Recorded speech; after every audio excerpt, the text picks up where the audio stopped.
El quinto par craneano tiene una rama sensitiva y una rama motora. La rama sensitiva es la que da la sensibilidad a toda la cara y la rama motora es la que inerva a los músculos de la masticación. La sensibilidad que se explora es la sensibilidad termoalgésica. Se explora de dos maneras: o a través de la exploración de las ramas periféricas, la rama oftálmica, maxilar superior y maxilar inferior, o una exploración a nivel central, donde lo más rostral termina siendo lo más proximal y lo más caudal termina siendo lo más distal en el tronco del encéfalo, la que el núcleo sensitivo del trigémino es muy largo. Siempre se explora de manera simétrica. Exploramos la sensibilidad térmica protopática diciéndole al paciente que cierre los ojos, que identifique este estímulo como que lo estamos tocando e identifique este otro que es punzante como que lo estamos pinchando. Entonces tocamos 2 o 3 veces y le preguntamos al paciente si lo puede identificar. Él dirá que sí o que no y que el estímulo es tocar, y hacemos lo mismo del lado contralateral, para la rama maxilar superior, para la rama maxilar inferior, siempre de un lado y del otro. Si exploramos el tronco del encéfalo, lo hacemos en catáfilas de cebolla o en escarapela, yendo de alrededor de los labios, que es lo más superior, y así alejándonos de la boca en sentido concéntrico hasta llegar hasta el cuero cabelludo, que es lo más caudal en el tronco del encéfalo. La motilidad comprende una motilidad estática y dinámica, que es la motilidad estática es el tono y el trofismo muscular. Se investiga por inspección de los músculos masticatorios, sobre todo el maceterino. Es bastante común observar un tono aumentado en los músculos maceterinos en los casos de bruxismo. Y la motilidad dinámica o activa comprende la fuerza muscular o motilidad voluntaria y la motilidad involuntaria o motilidad refleja. La fuerza muscular se explora diciéndole al paciente que abra la boca y nosotros nos oponemos al movimiento, o que la cierre y nos oponemos a ese movimiento, y que haga movimientos de deducción con la mandíbula hacia un lado y otro. Nosotros realizamos movimientos de oposición para poder valorar la fuerza de los músculos masticatorios. Los reflejos, el trigémino, al ser el nervio que le da la sensibilidad a la cara, es la aferencia de todos los reflejos que se pueden explorar en la cara. Los reflejos se dividen en superficiales y profundos. Los reflejos profundos son los reflejos donde el estímulo se encuentra de manera profunda, valga la redundancia, y se exploran con el martillo de reflejo. Y los reflejos superficiales exploran tocando. Los reflejos superficiales tenemos el reflejo corneano, que tiene una vía corneano corneopalpebral, que tiene una vía trigémino facial. Se le dice al paciente que abra el ojo lo más grande que pueda y se estimula con una torunda de algodón. La córnea también se puede estimular la conjuntiva, en ese caso el reflejo es conjuntivo palpebral y tiene el mismo significado, y la respuesta es el cierre del globo ocular a través del orbicular de los párpados, con participación de los párpados superior e inferior. Este es el reflejo muy importante en el paciente en coma, ya que su indemnidad indica que el tronco encefálico está sano. Los reflejos profundos comprenden el reflejo nasopalpebral y el reflejo superciliar. Para el nasopalpebral se estimula en la línea media sin que el paciente vea el martillo de reflejos, y la respuesta es el cierre bilateral del orbicular de los párpados. El superciliar es lo mismo, pero percutiendo sobre la ceja de ambos arcos superciliares, y la respuesta también es el cierre orbicular de los párpados.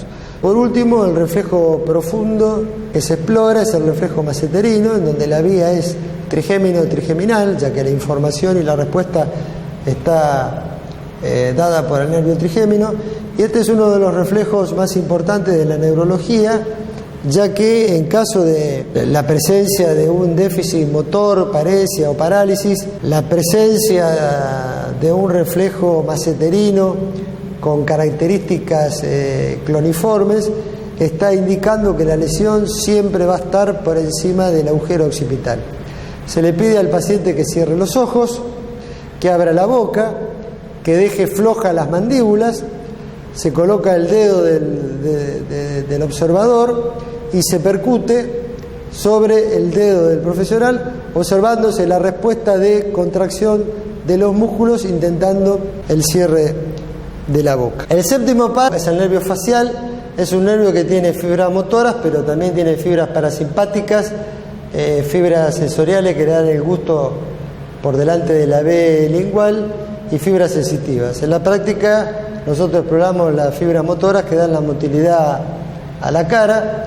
El examen semiológico empieza con la inspección, viendo si existe algún tipo de asimetría facial, lo que permite la exploración de la motilidad estática.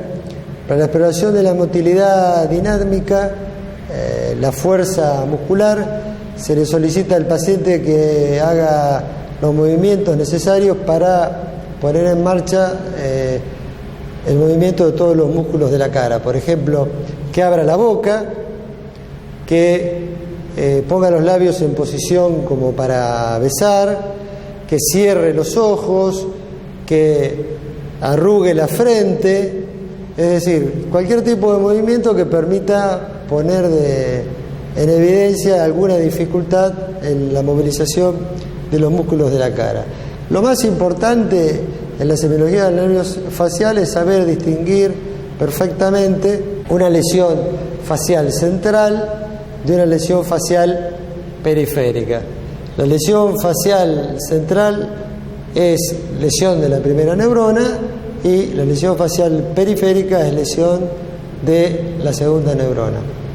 Cuando existe una lesión de la primera neurona, la lesión facial central habitualmente acompaña a un trastorno motor parético o paralítico de ese lado y se configura lo que se llama una hemiplegia facio-braquio-crural, y como la mayoría de los nervios cranianos reciben fibras de ambos hemisferios, en este caso el facial solamente recibe fibras de ambos hemisferios en su porción superior, la que inerva la frente.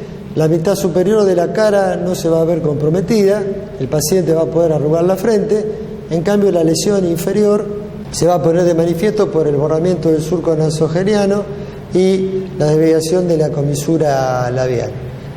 La parálisis facial periférica es una parálisis de la segunda neurona, compromete tanto la mitad superior como la mitad inferior de la cara, el paciente no va a poder arrugar la frente, la comisura labial va a estar desviada y suele ser una parálisis aislada cuando compromete el facial por delante de la oreja. Si la lesión está en el tronco, puede comprometer la vía piramidal y dar una lesión o síndrome alterno. Esta lesión se identifica claramente si existe alguna duda entre central y periférica, diciéndole al paciente que cierre los ojos. El paciente con una lesión de la primera neurona va a poder cerrar los ojos con alguna pequeña dificultad del lado lesionado, ya que la mitad superior de la cara mantiene su motilidad por las fibras contralaterales. En cambio, el paciente que tiene una parálisis facial periférica no solo no va a poder cerrar los ojos, sino que al lado comprometido el ojo persiste abierto y el globo ocular se trata de ocultar por detrás del párpado superior, poniendo de manifiesto con claridad que estamos frente a la presencia de una parálisis facial periférica. El octavo par o nervio auditivo tiene dos ramas, una rama coclear y una rama vestibular. La rama vestibular es la rama que se ocupa del equilibrio y su semiología comienza con la anamnesis, donde se trata de detectar el síntoma característico de los trastornos vestibulares, que es el vértigo. Sigue con la inspección, mirando los ojos del paciente, tratando de ver la presencia de nixtasmus, y por último se explora si existe alguna alteración vestibular con la prueba de los índices. Se le indica al paciente que con sus índices toque los índices del observador, baje, vuelva a tocarlos, baje y vuelva a tocarlos, que lo haga permanentemente, de manera continua. A continuación se le dice que lo siga haciendo con los ojos cerrados, Si el paciente tiene alguna alteración vestibular, al perder la visión que le permite controlar el movimiento de los dedos, estos se van a desviar hacia la izquierda o hacia la derecha, de acuerdo a la alteración vestibular de qué lado se trate. Muy bien, la exploración de la rama coclear se inicia tratando de identificar si el paciente tiene algún trastorno de la audición, es decir, si presenta hipoacusia, que él lo puede referir espontáneamente, o nosotros detectarlo al hablar de manera cuchicheada o en voz baja a ambos lados de su cabeza. En caso de que identifiquemos una hipoacusia, nosotros en primer término realizamos una otoscopia para tratar de identificar si está presente una de las causas más frecuentes de hipoacusia, que es el tapón de cera. Descartado esto, se realizan las pruebas con los diapasones que permiten identificar si se trata de una hipoacusia de conducción o una hipoacusia de percepción. El test de Weber consiste en hacer vibrar el diapasón sobre el vértex y que el paciente identifique de qué lado percibe mejor la vibración. La prueba de Ring consiste en colocar el diapasón sobre la apófisis mastoidea y cuando el paciente deja de percibir la vibración, se pasa al oído para ver si percibe el sonido o si no lo percibe. Y por último, la prueba de Swabatch, el diapasón se coloca vibrando sobre la apófisis mastoide y se trata de cronometrar cuánto tiempo lo escucha el paciente, si este tiempo está acortado o si este tiempo está alargado. De acuerdo al resultado de estas tres pruebas, nosotros podemos llegar a identificar si se trata de un trastorno de conducción o un trastorno de percepción en el caso de la hipoacusia. El noveno par y el 10º par, nervio glosofaríngeo y neumogástrico, se exploran en conjunto. Son nervios que llevan fibras motoras y también llevan fibras parasimpáticas. Se encargan en su conjunto de la inervación del istmo de las fauces, y el nervio neumogástrico a través de su rama recurrente de la inervación de las cuerdas vocales. Se exploran a través de la exploración de la voz, diciéndole al paciente que diga "ah" y hable directamente, tratando de identificar si existe una voz bitonal. En caso de darse esta situación, el paso siguiente es realizar una laringoscopia indirecta. Los músculos del istmo de las fauces, la motilidad voluntaria se explora diciéndole al paciente que abra la boca y diga "ah", tratando de verificar cómo se eleva el velo del paladar, si se eleva de manera simétrica o asimétrica. El examen se complementa con la exploración de los reflejos palatino y faringio, que la respuesta está dada en conjunto tanto por el glosofaringio como por el neumogástrico.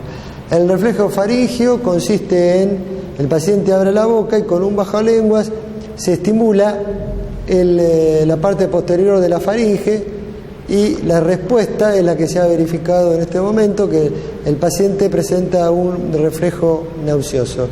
Y el reflejo palatino es tocar de manera unilateral el velo del paladar y comprobar cómo el mismo se eleva al generar su contracción por el estímulo aplicado.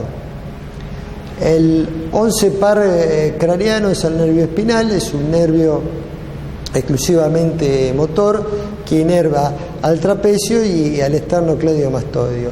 El esternocleidomastoideo es el responsable de la flexión y de la rotación de la cabeza.